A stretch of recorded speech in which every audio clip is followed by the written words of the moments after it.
ശരിയാ, മുഖത്ത് ചെറിയൊരു കളലക്ഷണമുണ്ട്, പക്ഷെ ആ പരിപാടിക്കൊന്നും വന്നതല്ല. I came to do something else here. നല്ല തിരക്കായതുകൊണ്ട് മെട്രോ പിടിക്കാന്ന് വെച്ചപ്പോൾ ദാണ്ട്ര മെട്രോയിൽ അതിലും വലിയ തിരക്ക്.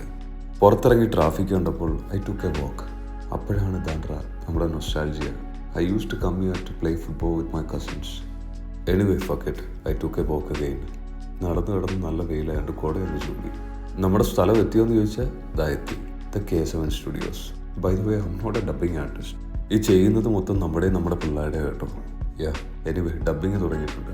സമയം കുറച്ച് കഴിഞ്ഞു. വിശപ്പിൻ്റെ വിളി വന്നു. Done, I am always ready. ചിരി കണ്ടാലേ അറിയാമല്ലോ, കഴിക്കാൻ പോവാണ്. അവിടെ ചെന്നിരുന്നു. എന്ത് ഓർഡർ ചെയ്ത് കാണും? നെയ്ച്ചോറും ബീഫും. കുറച്ചേരം ഇരുന്നാലെന്താ, നമ്മുടെ സാധനം വന്നു. എല്ലാവരും നല്ല തട്ട് കെട്ടി. Then we went back. വീട്ടിലോട്ടല്ല കേട്ടോ, പിന്നെ സ്റ്റുഡിയോസിലോട്ട്. ഏതായാലും ഞാനും അരുണും ഡിനോബ്രോയും നല്ല ടയേർഡാണ്. നല്ല കഴിപ്പ് കഴിച്ചിട്ടുണ്ട്. കുറച്ചു നേരം ക്ലിപ്പ് കാണാം. Where is my manners? നമ്മുടെ ടീമിനെ പരിചയപ്പെടുത്തിയില്ല. ഇത് നമ്മുടെ ഡയറക്ടർ, എഡിറ്റർ, വില്ലൻ, നായകന്മാർ, പാട്ടുകാർ എല്ലാവരും ഉണ്ട്. അപ്പോൾ ശരി, ബൈ. പക്ഷെ ആരും ഒരാൾ മിസ്സായല്ലോ. ആരാത്? ഇത് നമ്മുടെ നായകി.